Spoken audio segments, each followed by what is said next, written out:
Well, anyway, well, thanks for coming back and joining us for the second part of the TSD Road Rally School.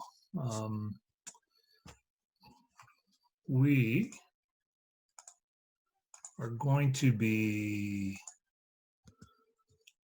in our first session last time, we talked about staying on the road, and we spent a lot of time about staying on the course. And so this third section is going to be about how do you stay on time? How do you get good scores? And actually, what is a good score? We're going to talk about all of those types of things.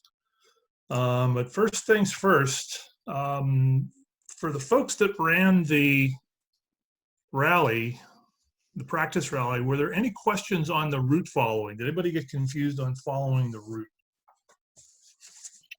No. No, sir. Your route instructions are right on. No.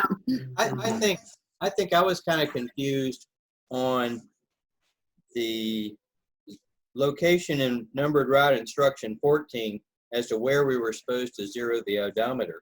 You know, I know I sent you a note saying, gee, it seems like we were zeroing the odometer while we're moving. And we were interpreting that stop ahead icon to mean that you're supposed to zero the odometer at the stop ahead icon, which is obviously not what you had intended. That actually is exactly what I intended, but we'll talk about how that works when I get into actually going through the rally. But that is exactly how but you don't have to be. In fact, you never want to be zeroing the odometer while you're moving, because you never get it quite right. Right. And the rally master will always stop at that location, zero the odometer to stop, and then proceed. So. Well, it's also a problem with mechanical odometers. You can break your odometer by doing that. Yep. Yeah. You never really should need to do that. And if you think you do, then that's when you take a time allowance and give yourself the time to properly reset your odometer. Any others? Jim, were you going to take a minute and talk about how long you're going to go tonight and about the density of information?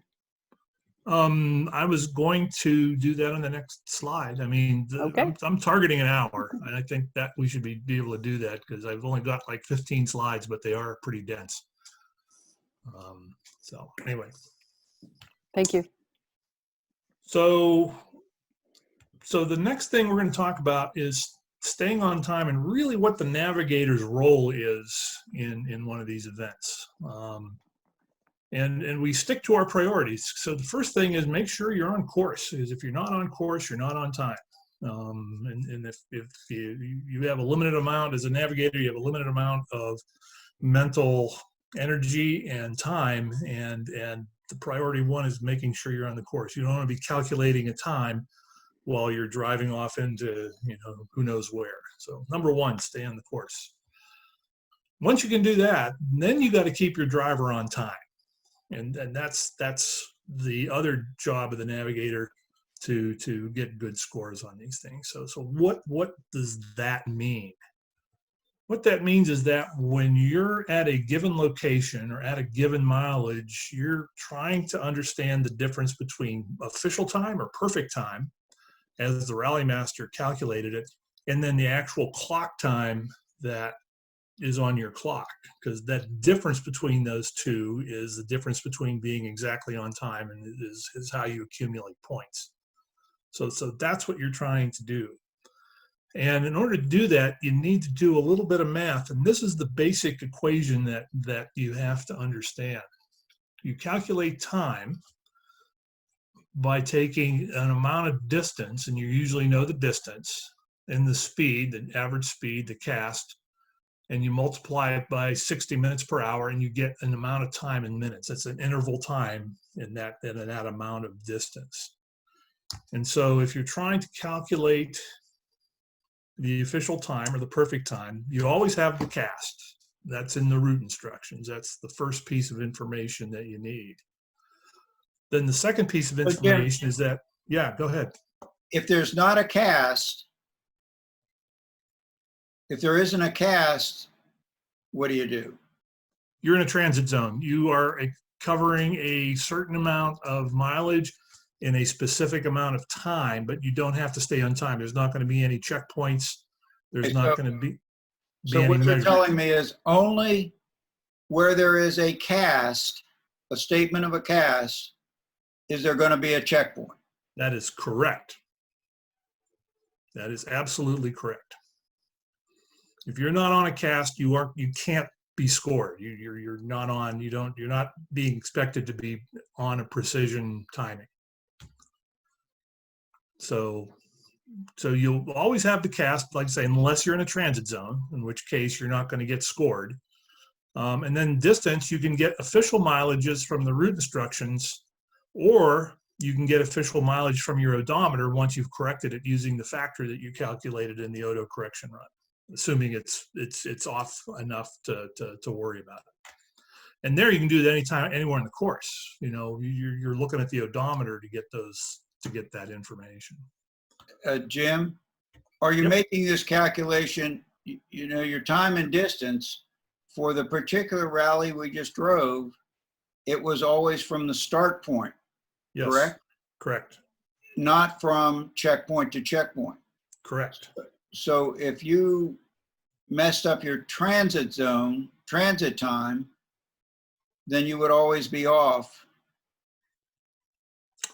You would only be off at the first checkpoint, because the thing that the competitor app gives you is you get immediate feedback as to whether you're early or late on the course. So if you hork up the transit zone and you're 10 minutes, you know, you're early or you're late, you have the information in that little bit of critique that you get. They'll tell you, okay, I need to either like take a time allowance or I need to slow down, one or the other, to get back on time. That's the difference between running a conventional rally with open checkpoints and control workers and this one. You get that instant feedback. And the checkpoints were cumulative. If you carried that error from checkpoint 1 to checkpoint 2, you continue to have that error constantly, right? You Right, can't right. correct out that error by going slow. If you arrived at checkpoint 1 2 minutes early, you can't slow down to get to checkpoint 2. Well, if you get there 2 minutes early, you wait for 2 minutes and then take off and get back on time. You don't have to stay off time. You can adjust. You're always trying to get back on perfect time, whether you're slowing down. If if you're running ahead, you slow down, and if you're way late, then that's when you take a time allowance, because you don't want to race to catch back up on time. You want to get back on time, so you use a time allowance. But you get that feedback from that checkpoint, from that app that gives you that time. So that's a piece, that's a good hack that you get right there to tell you, you're early or you're late, and you can adjust and correct at that point. Question, and that is that, so when it says if you're early or late, that's in relation from start, right? In this particular rally, yes. Okay. In this particular rally, yeah. Because of the way we had to start it, we only had one. We didn't have a restart. Everything was timed from the beginning. So, and that was just because of the way we couldn't put a car zero time in the middle of the event, because we didn't know when people were going to be there. So we could only put that one starting location in and then run the rest of the rally against the start. I'm going to show you. I'm going to go through this whole thing in a minute. So yeah, you're calculating this time, or you're looking it up. I'm going to show you there's tables you can use. You don't have to do calculations if you don't want to. And you got to accumulate that time as you navigate the course, and then give the driver updates when you can compare the official time to the actual time at a given location or a given mileage. So this is the densest slide on here, and I'm going to give you a bunch of examples to try to make some sense out of it. One more piece about this equation is that it's giving you this decimal minutes when we score in seconds. So if you want to know perfect time, you need to be able to convert decimal minutes to minutes and seconds. And this is the way you do it. And it's easier to see with an example. So I'll give you an example. So I'm going 20 miles an hour. How long is it going to take me to travel 1.5 miles? That's the problem. So that 1.5 miles divided by the cast, 20 miles an hour, is 0.075 hours times 60 minutes per hour, 4.5 minutes. So that's decimal minutes. But of course, if you take that half a minute and you divide it by 60 seconds per minute, it's 30 seconds. So it's 4 minutes and 30 seconds. So that's the number that you end up using when you do your calculation. Experienced navigators actually have that calibration in their head, because if you get 4.75, well, that's 45 seconds, and if I get 4.6, you learn what those are. You can almost do them in your head once you have experience, but that's all that is going from decimal minutes to minutes and seconds. Any questions about that?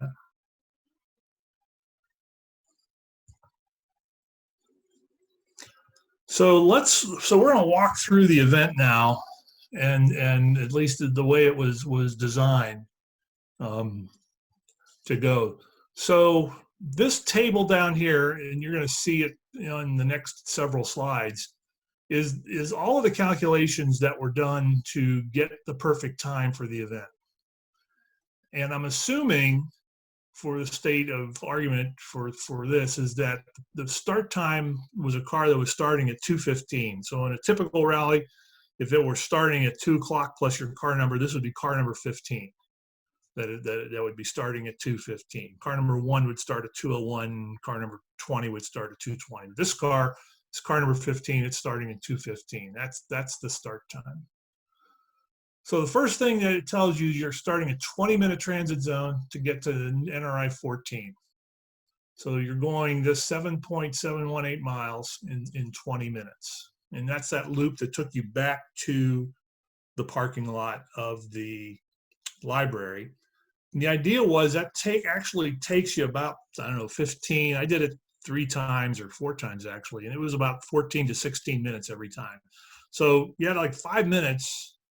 You'd get there 5 minutes early, and that was the time that you could use if you needed to do an auto correction factor. You had the time to do that, but you're going to get there early.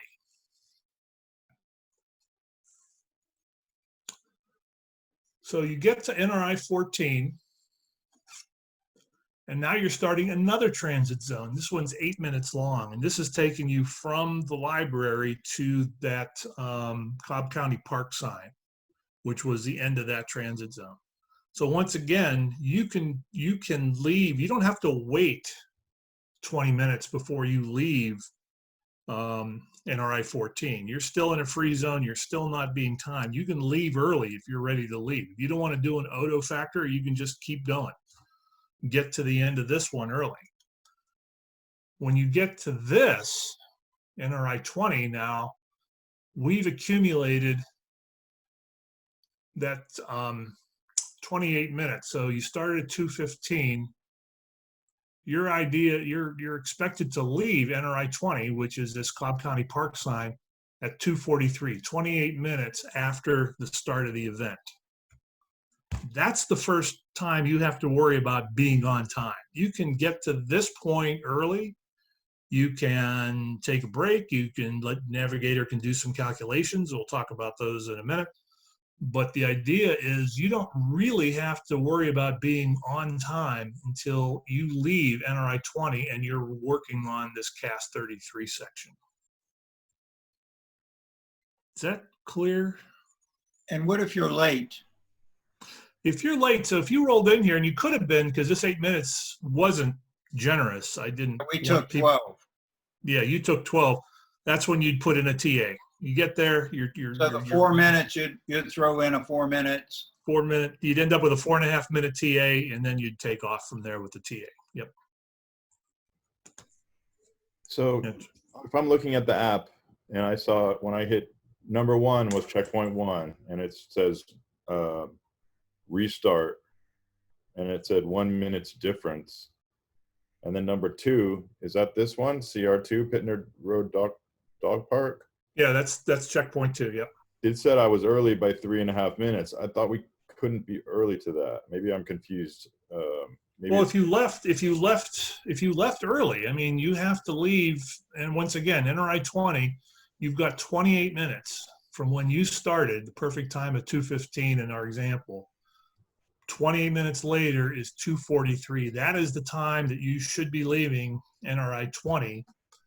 And to traverse this amount of mileage at 33 miles an hour is about 30 seconds. So perfect time is 2:43.29. That's a 0 at that control. That's a perfect score. That's perfect time at that control. So the only way you're going to get 3.5 minutes early is if you left 3.5 minutes early. Jim, Yeah. I have a question. Say we left at 2, if we're car 21, Yep. but we didn't leave on 121, 221, 321. Is that going to affect us?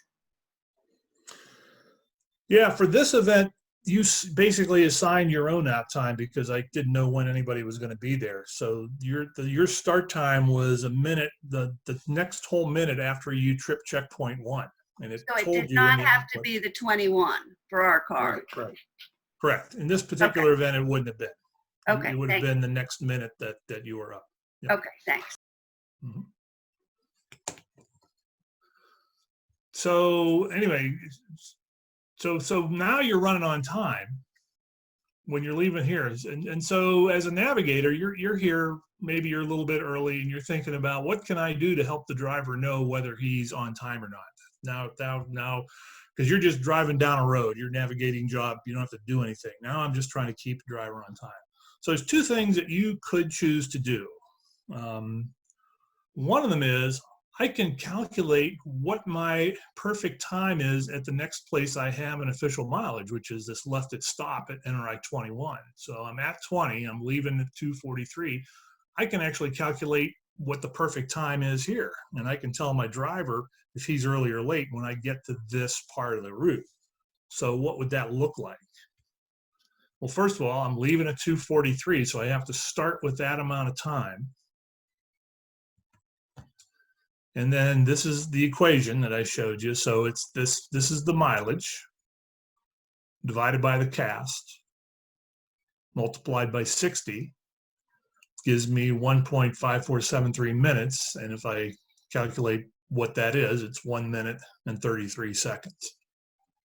So my perfect arrival time when I should arrive at this is 2:44 and 33 seconds.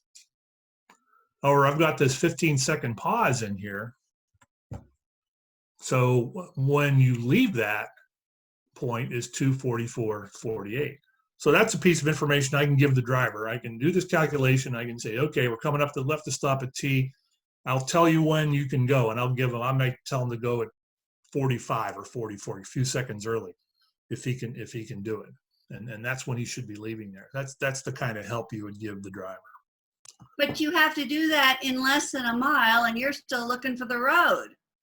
Well, this is now you're touching on the exact thing that as a navigator you have to be smart about. Now in this particular case, you're looking for a left at stop at a T, so there's nothing to do route following wise until you get to that left and stop at T. So you can turn your route following brain off and turn on your timing and so now, because the other thing I do, so I can look at this. Now I'm looking at this here. I say, okay, I've got about 7/10 of a mile here. I've got 2 checkpoints coming up, and I'm going to be going 33 miles an hour. I know there's 2 checkpoints because the rally master told me.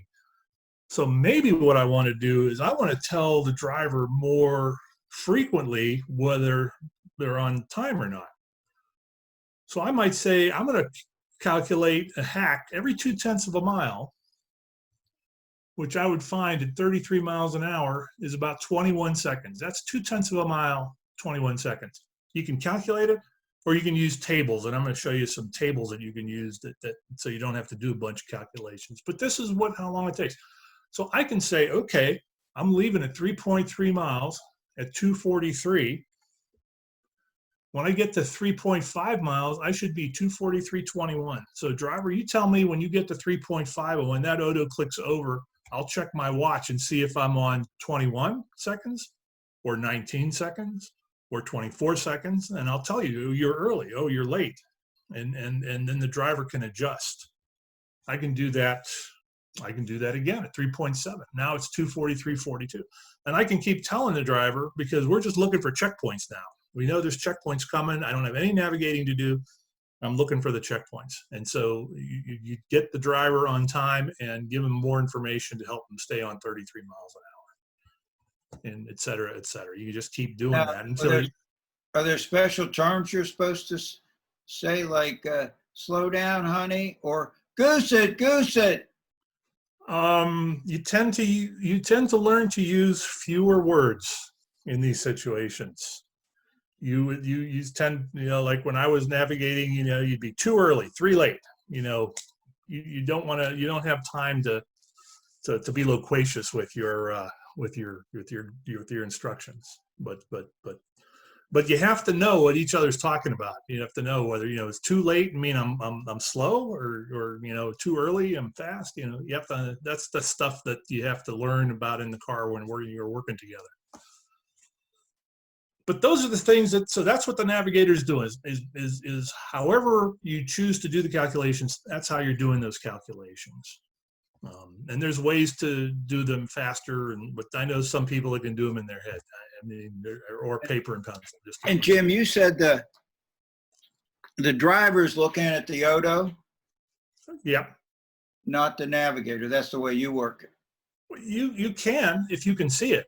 Many cars you can't see the odo. If it's down in a bezel, the navigator won't be able to see it, and you'll have to depend on the driver to give them that information. Assuming you're using the stock odo, you could be using a correctable odometer, some auxiliary odometer. You can put that anywhere you want it, and then the driver doesn't even have to deal with that. Driver can just stay on the road, and the navigator can do all of that comparison stuff. They can do it.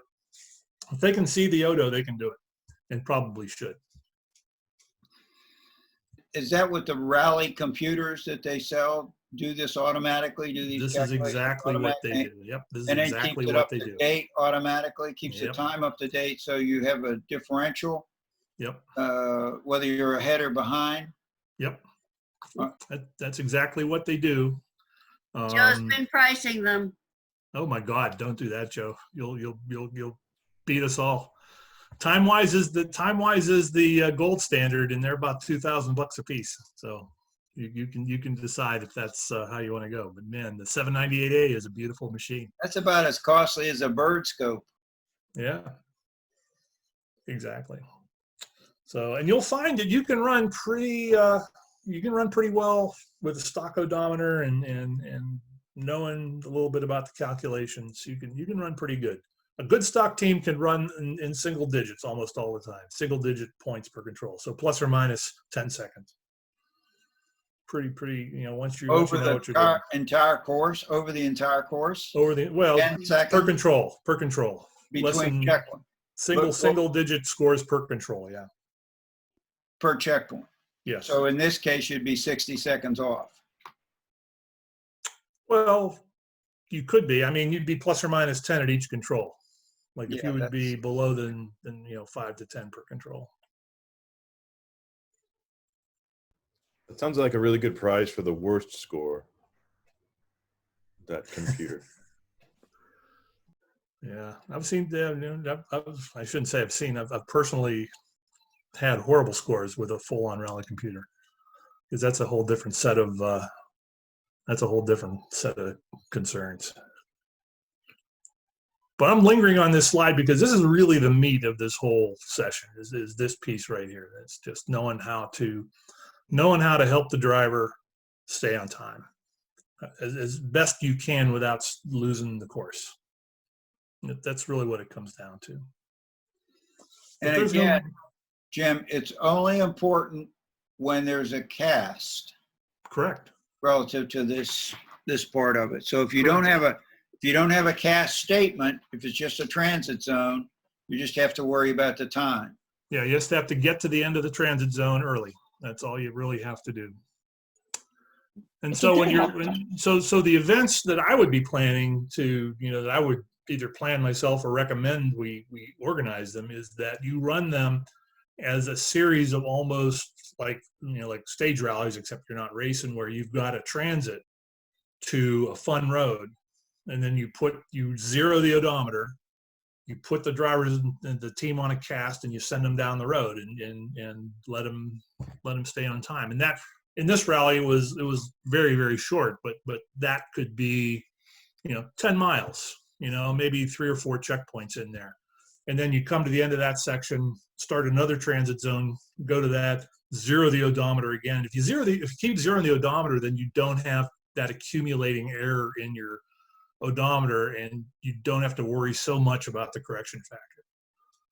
So a stock friendly rally, a seat of pants friendly rally is one that has a lot of transits, and then the time sections are relatively short, but they can be pretty intense because those are the fun roads to drive.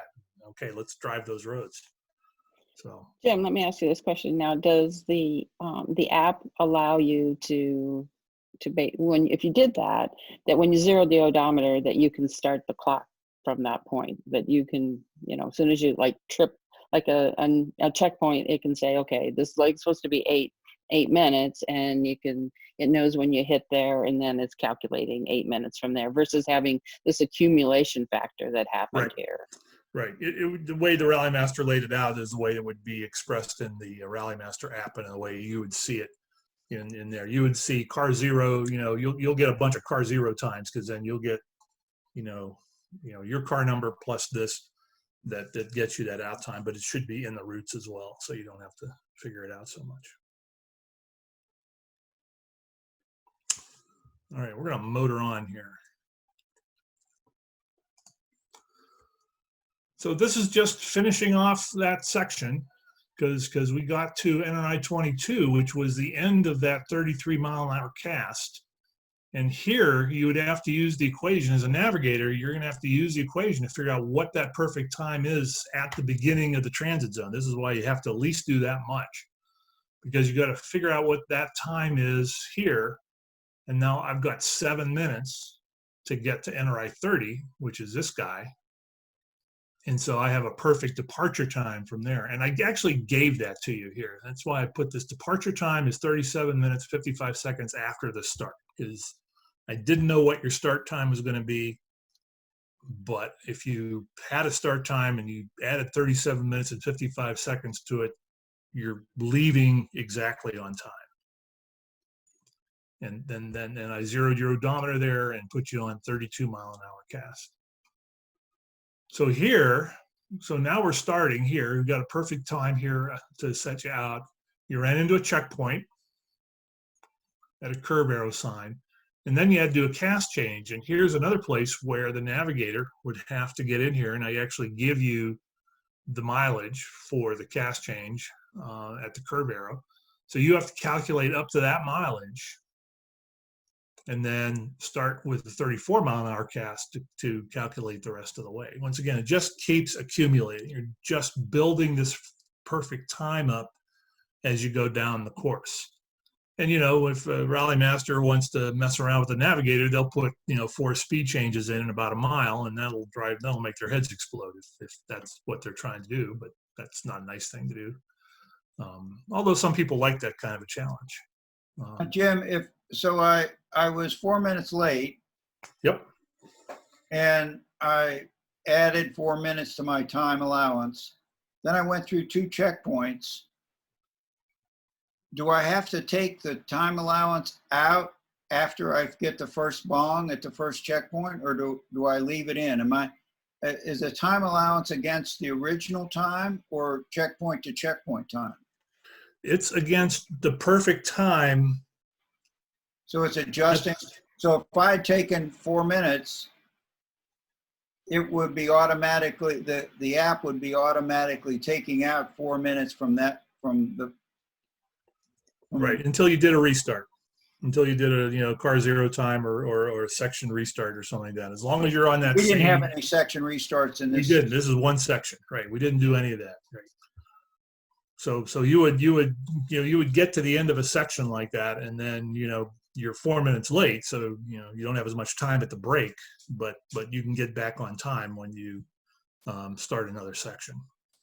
If you're running, to follow up on that question, if you're running with, say, the 4 minutes in your time allowance and you get to the reset location, do you have to manually pull the time allowance out, or does it get zeroed when you restart the time? It gets zeroed. It'll when you do a car zero time, it'll wipe out the time allowance because it shouldn't be there anymore. So yeah, it wipes it out. Thank you. We did not have any of those in this rally. We didn't have a restart time. We did not have a restart, correct. There was no way to do it. This was as close as we got to a restart was when I gave you this departure time. This was effectively a restart. If I had known when people were going to be there, I would have given them a car zero time here, and you would have known by the car zero time and your car number when you were going to restart. So there would have been a restart here if there was a way to do it, but there wasn't a way to do it. So, okay. So those are the time controls. And then the last one is the do-it-yourself. And you'll see these occasionally. It's a do-it-yourself control. It's a great opportunity for a low score because you get to calculate it yourself. Because you get to that point, you record your arrival time, or you calculate it. I mean, if you're running seat of pants, you just record what time you got there, and you'll get the perfect time from the rally master, and you'll know how far off you are. Or, given you had all the information in this set of route instructions, you could actually calculate what that would be. And so here was the DIY at speed limit 30, and it was just the conclusion of all the calculations. And so the perfect time for this car that started at 2:15, it was 41 minutes and 56 seconds down the road. So 2:56.56 is what that perfect time would be for that car. So I don't know if anybody tried to calculate it, but if you did, this is what it should have. You should have added 41:56 to your start time, and that would have been your perfect time at that DIY control. So what does that assume, that the speed was 30 minutes over the entire distance? No, it assumes you ran the rally exactly the way it's laid out. It's just another checkpoint. It's just not, instead of having a bong there, you have to calculate it yourself. I'm still not following you. Where does it, oh, at that speed limit 30? Yeah, at that sign. Oh, at that sign. So the sign has a distance. Yep. And you would have to go back and figure out what time you should have been arriving at that time. Exactly, you got it. So there's the instruction, DIYC at speed limit 30. It's a sign, it's in quotes. And you end up with a mileage, and off you go.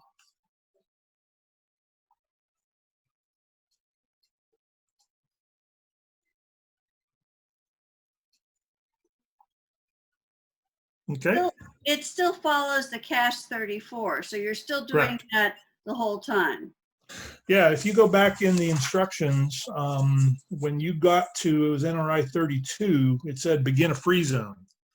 And so a free zone is where you're expected to run on cast, but there's not going to be any control. So you were still on a cast. You just didn't have to run on cast because you knew there weren't any controls. It ended on the right on Dennis Kemp, and I told you there, no open controls before that, but the DIY was there. So I had to end the free zone so that I could hit the DIY. But I told you that there would be, after you made that left T on Mars Hill, that was the end of the scored checkpoints from the app. Okay. These are just all terms and things that we need to learn. But this is fun. I think it is. I love this stuff. I love this stuff. It's a gas. It's a gas to. Diane, are you usually the navigator? No. No, She's I'm never run a usually the rally with me. driver. I'm The other usually No, the Diane. the other Diane, not Diana. Diane Feteke. Yes. Are you? No. No, you're not the navigator. No. Are you I the have- driver? I have not been. No. He's always had his most frequent rally partner was a guy he used to work with. Okay. Run with a few other people. But you've run checkpoints. Yes. You've worked checkpoints. You've helped with scoring. You've done everything but run it. Okay. Pulled cars out of the trees. Pulled cars out of trees. Yeah, done that. So Hey, Jim, when I Yeah. calculate this, I got 5 seconds different than you're showing there, and I'm scratching my head trying to figure out how I could screw that up. where from which one? Well, what I got is 4202 instead of 4156. And the only thing I'm thinking that was a half mile at 32 miles an hour and 1.8 miles at 34 miles an hour, wasn't it? It's about right. Yeah. How can I screw that up? Okay. Interesting. I got 42 minutes and 2 seconds instead of 41:56. Using these mileages here. Using a half, I didn't have 3 digits. Using half mile and 1.8 miles. We'll take that one offline, Gary, and Yeah. see if we can find the mistake. It's probably something to do here, but we ought to find that. We ought to find that. Yeah. I was pretty I mean, I knew these were right because we ran these, but then maybe the DIY. I got a different mileage up here. Oh. Oh, I bet I wonder which mileage. Well, okay, let's take that one offline. We might have a mileage problem with the Oh, I DIY. wonder if it's off because you changed going back into the library. No, I didn't. I didn't mess with anything. It was too late. so that, that stop ahead icon, that was the start, and everything else. I got 42 minutes and 1 second that the DUI time. Yeah, that's basically what I got. I got 42.108, which is Right. 2. Yeah, okay. Let's take that offline then, and we need to sort that out. So good. We're kind of on time here because I just want to talk about calculation options, because there are folks that run these rallies and they don't do any calculations. They just run casts. They take a time hack at the end of a time section, add the transit zone time. That's when they leave the end of the transit zone, and they just run the casts, have a ball, sometimes get really good scores. It is an absolutely perfectly acceptable way to run these things. You just have to not lose track of things. And it's a real problem if you get off course, because it's really hard to correct until you get to the next control and see, how far off you are. But people do it, and you can do it. You can use paper and pencil. The fella Diane mentioned that was mine. We actually switched seats. He would drive, I would navigate. I would drive, he would navigate. But when he was navigating, and if we were in stock class,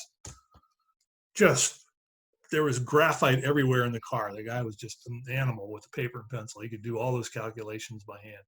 You can use a 4-function calculator. Those work. You can program something. You can use your laptop. Tablets are programmable calculators. Laptops, you tend to find out that things are heavy in the car. Things that you don't think are very heavy when you're trying to hold on and going down the road. They can get heavy, but they're okay too. You can use rally tables, and I'm going to show you an example of rally tables. So are you now seeing a big table of numbers here? Yes. So this is just a spreadsheet that for a given mileage, and this is what you input, the cast. This is the cast. It'll tell you how many minutes per mile. It'll tell you how many seconds per tenth, and this is that time hack. So this is how you can get a tenth of a mile time hack for your driver. Every tenth of a mile should be doing 11 seconds. So that's the information here. And then if you want to calculate how long it's going to take you to go, let's say 1.88 miles. So 1.88 miles is 3 minutes and 25 seconds. So some people will take these and they'll print them each one out all the way from, maybe 15 to 55 miles an hour. Some people will just run them on here because you can just change that. And now you've got the 35 mile an hour rally table. So this spreadsheet, I uploaded it to the folder for this stuff. You guys are welcome to it. I wrote this one. I've used it before. It works pretty well. I uploaded another one from one of my former rally colleagues, a fellow by the name of Dave Head. He has a little different format, and he basically has all of these in tabs. And either one you could print out and have it with you. So if you don't want to do the calculations, you can use these tables to figure out and accumulate those mileages. And then you also have the time, what I call the time hack, for a tenth of a mile should be 10 seconds. If I'm doing, 55, that's only going to be 6.5 seconds to get a tenth of a mile. And you can use that to stay on time.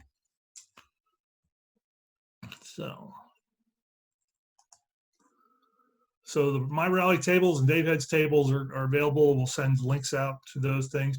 And then you can use dedicated apps, and Rich Beretta has one. It's not the one that we're using for checkpoints, and you need to run it on a different app, but it's the one that does these calculations for you. There's another guy that does it, MSY apps. This is another one that some people swear by as well. And you can search for both of these on the App Store and the Android store, and you can find them. But it really comes down to Navigator, what you're comfortable with, and what kind of a system do you want to set up. I mean, at the end of the day, the idea is to tell your driver are they early or they late as best you can while keeping them on the road. So, okay. So scoring, we've talked about this, but I thought I'd go into a little detail. It's the absolute value of the actual leg time from the official time. So in other words, early and late is the same penalty. So it's the absolute value.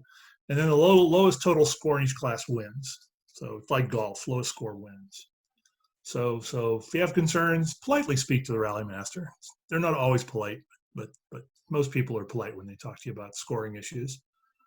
And I don't know how this works, but in the days when I was rallying, the scores would be posted as provisionals, and then you'd go look and make sure that your score that they thought you had was the score that you thought you had, and there wasn't some error in the scoring calculations. And that does happen in there. So you need to make sure that you look at the scores before they take them down as provisionals. So here's an example. Your start was 2:15, and we're running to this checkpoint number 3, and you arrive at 2:44.03. Perfect time was 2:44 flat. So your time difference was 3 seconds. We truncated it to the closest second, and you got 1 point per second difference from official time. So you scored 3 points at that checkpoint. And that's the number that you would see down at the bottom of the RICTA app, and then the number up in the upper right corner was actually the accumulated score. So every checkpoint you got a score, it would just keep adding up what your total score was. So, and just so we know, like I say, we had 10 folks registered. There were 6 folks that were scored. Of those 6, 5 maxed all 5 controls, and that was a little disappointing for me. But there was one team, and that was the Harla team, Harla, who actually came in with a score of 84. So they won. They won the event by far. So congratulations! Smoked it. And look at that number. Look at that 3 they got at the last control of that first song. They nailed down to 3. So well done. Thank you. Congratulations. Thank you. Now That was I wish I had a prize. calculations. So, just a couple of tips for the driver. If you can learn to estimate your odo to the second place, the hundredths, that will make life for your navigator easier. It's not that easy to do in the digital odometer, but it can be done. Like I say, you can start to do your own hacks when you start to get a sense of you know, how long a tenth of a mile is, or how long a tenth of a mile should take. You can start supporting the navigator, because the navigator might be busy with route following, and they might have made a mistake and they're trying to figure out, like, you know, why they think they're 3 minutes down or something. So you can help them out. And also then compensate, because often you'll be on a cast, but you know, you can't drive the cast because you can't, you know, drive the curves, and you might run into stop signs. So you learn to compensate for these things, and that comes with experience. And kind of the last thing I wanted to mention was the classes, and these are Detroit Region SCCA classes. We haven't talked about this, and Joe and Gary and Diana, this is something we'll need to think through when we put on an event. But the current definition of what we call stock class is you only use the stock odometer. So you don't have an app running with you know, running the GPS mileage, just the stock odometer, but any calculating device, anything you want to use to calculate, you can use, but you can only use the stock odometer. And the novice teams are the same as stock, except, you know, if the combined number of rallies doesn't exceed 6, we probably don't need that class right now because we're all novices.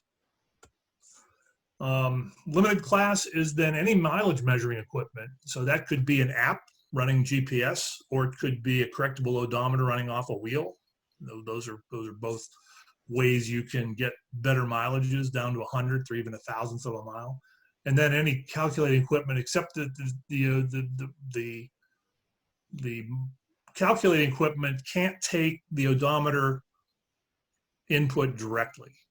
You have to punch it in to something, whatever you're punching in, you have to punch the mileage in.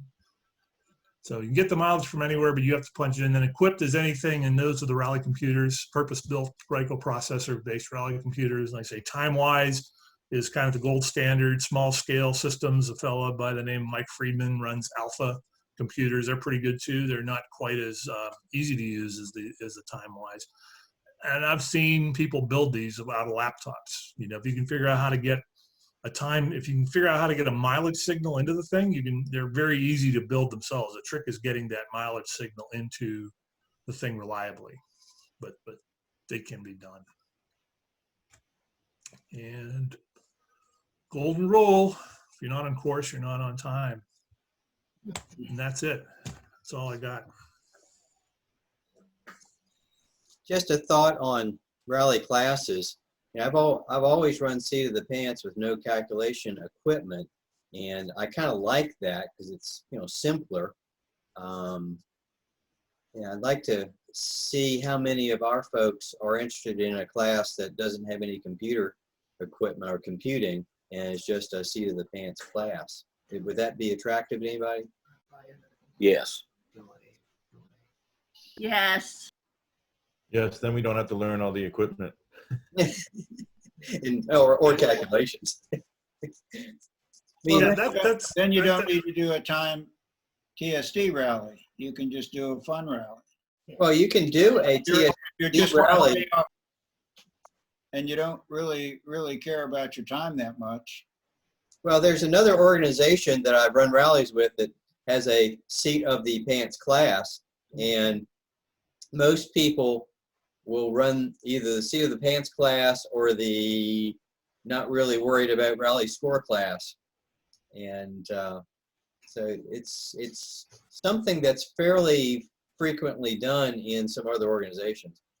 And Gary, I think it's a great idea. I think that that's how you get people interested, because if they go on a rally where they can run seat of pants and sort of get a feel for the flow of the event, what you'll find is they're interested in doing more. Sometimes, you know, if they're math geeks, they'll want to do better. And when they want to do better, then they want to start calculating. When they want to start calculating, then you start, you know, the equipment becomes its own thing, and you can do it. But and like I say, my intent for our club starting out is to run events that are very seat of pants friendly.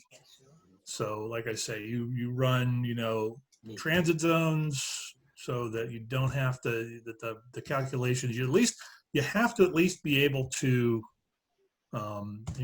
figure out when to start. That's the most important thing for running seat of pants, is starting at the right time. Yep. Number one thing to do. If you can do that, then you're going to score fine. You're going to have a good time. You're going to have fun.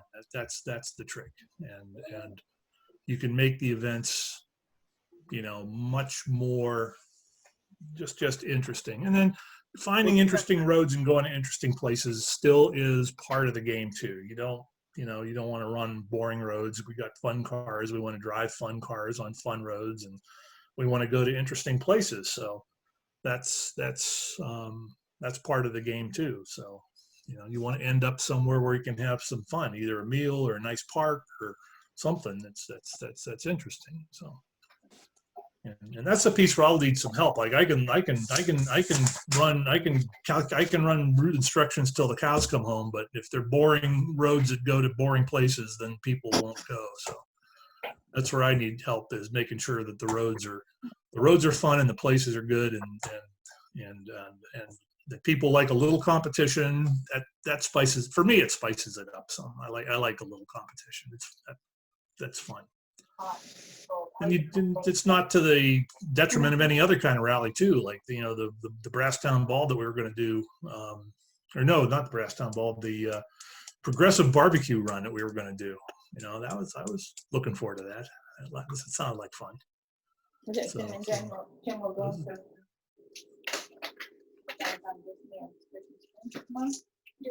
Yeah.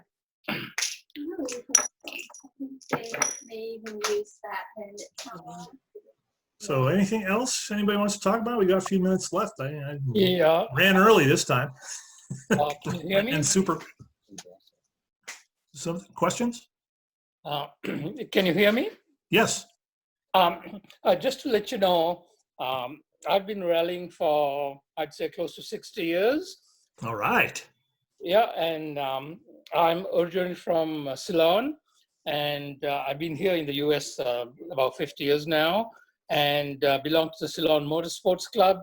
And we used to have very intensive rallies, sometimes over 24 hours. Yep. And I used to do those in years gone by, and I now belong to the Minute section and the Southwest Florida section, and I've been doing rallies with them over the past, say, 45 years. I belong to the Mercedes-Benz Club for about since 1976.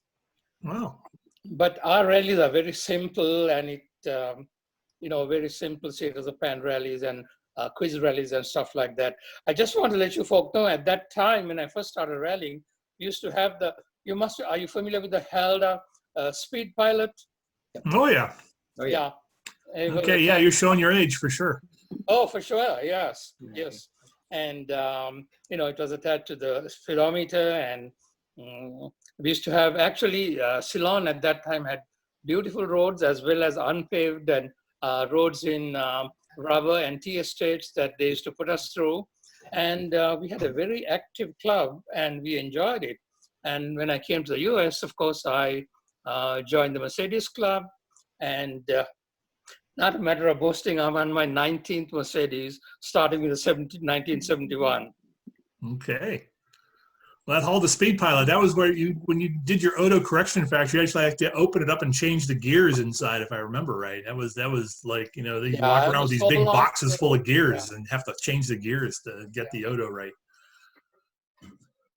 Let me ask a question. Okay, thank you very much. Enjoyed all what you said. Well, good. We hope to see you out on an event. Hope we can tempt you with one of our new rallies. Thank you so much. Yeah. Hey, Jim, let me ask a question about, back to the odometer reset, the question I asked you about feeling like I had to reset the odometer while I was moving. It was route instruction 14. What were we actually supposed to do there? So you had 20 minutes, and the challenge was that it wasn't a good place to sit and do that. It was just a bad location. So what I asked folks to do is, rather than go to that stop icon and do their Odo calculation and then start from there, is like go into the parking lot of the library, nice safe place. You can do your Odo calculation. You can come back out. You've got 20 minutes to leave from that stop ahead icon. So you could go in, you had 20 minutes from when you started, you'd go in, you'd do your calculation, you drive back out, you'd go to that icon, you'd stop there, you'd zero your odometer, and then you just keep going. You don't have to stop because you're on another transit zone. You don't have to stop there. So you just keep going, and then you go to the Cobb County, what was it, the Cobb County Park sign? Yeah, the Cobb County Park sign, and that was where you actually had to stop and wait until it was time to leave on time. Okay, so to execute numbered route instruction 14 and zero the odometer, you're on Kemp Road. You get to the stop ahead sign, you stop, you zero your odometer, and you go. Right. Correct. That's right. Correct. Yep. Yeah, because it was too dangerous to have people stop right there, I think, and do their Odo calculation and then go, right? So when we test drove it, we suggested to Jim that we go into the library to do that and then come back out. Right, and it was just that was that whole NRI 13 and the information, the diversion was to try to explain that to you.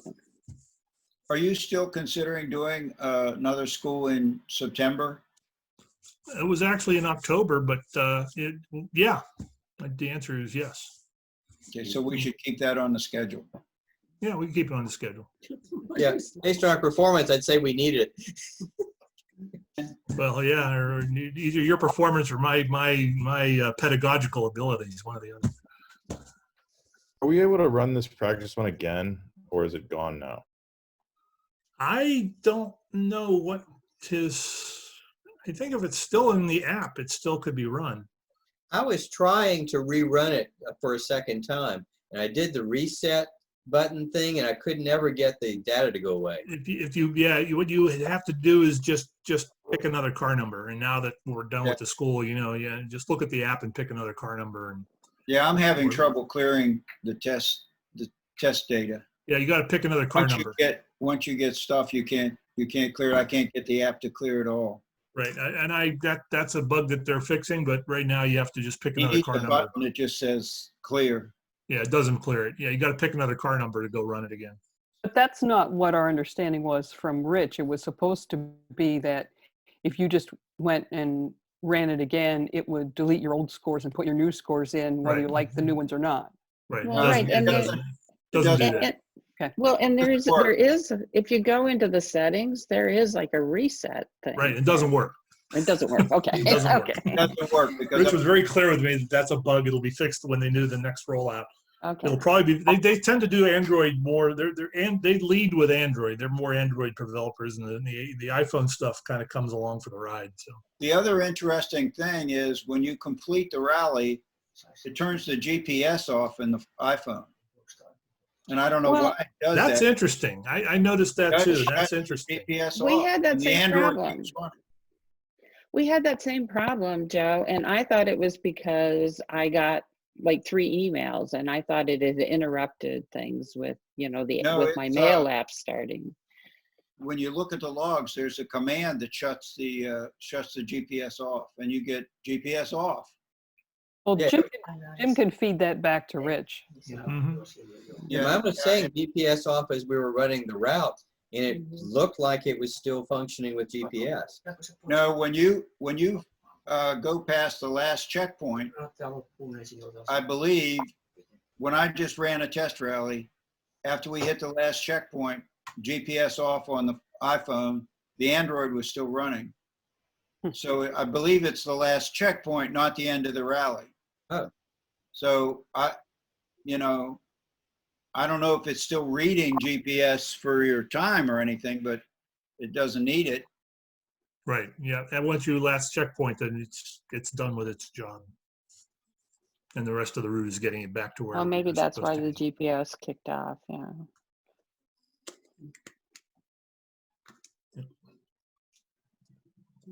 Well, is this a good time for a little events commercial? So Did it?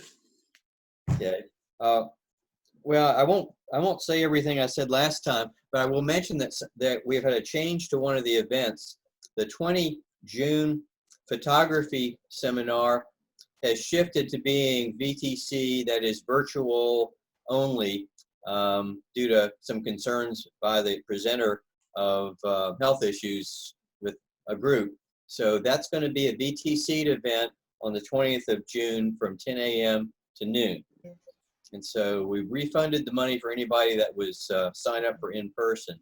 And I think we put a price of like $3 a person on it or something.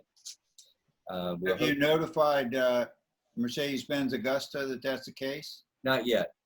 We will do that. We have not yet done that. The other things, I've signed the contract for the Urban Survival School on the 8th of August. It's $299 a person. You bring your own car and learn a lot about driving it. I will probably sign up and do it as well. It's not only do you learn a lot about driving, you also have a lot of fun. It's really enjoyable. If you've never done a wet skid pad before or an ice hill before, it is really, really neat. And it's all low speed stuff, so you're not risking your car significantly. I did also, we're signed up for the karting on the 1st of August. We've only got 3 people signed up for that right now, and I'd like to have about 10. We also need 10 for the urban survival course, and I'd like to see a few more people there. I've only got 1 person signed up right now, which is Cheryl, but I'll sign myself up here in a little bit. Everyone needs these courses. Well, maybe not photography, but thank you. Okay. Okay. Any other final questions? Any other? That's because I'm done. I hit the post this time, so I think we're good to go. We're good. But thank you, Jim. I think this was really good. It was very helpful Thank Well, you. good. to walk through the calculations. We are going to try and pull an event off. I guess that's the other thing to mention is that I do have an event in mind. I'm going to be proposing at some point here that will be socially distance friendly TSD rally. And, That'd be fun. more to come on that. It's Yeah, now that I got this done, I'm going to go work on that. And Sundays are open just about every weekend. Yeah. So that's, you can pick just about any day you want as long as it's a Sunday. Gotcha. Yeah. Thank- Okay. We'll figure that Thank you. out. Thank Good you, Jim. question for you, Gary. Yep. Yeah, thank you for arranging this Diane. rally. You're welcome. It was an extremely advantageous learning experience. And we appreciate all the work you put into it, and Diana for pre-running it, and anybody else that helped out. It was quite an accomplishment for all of us. Well, thanks, Joe. I appreciate the kind words, and I hope it's just the beginning of getting some rally activity going here in the chapter. Yeah. Well, we'll have to do one a month at least to get up to speed. You're gonna need more rally masters then.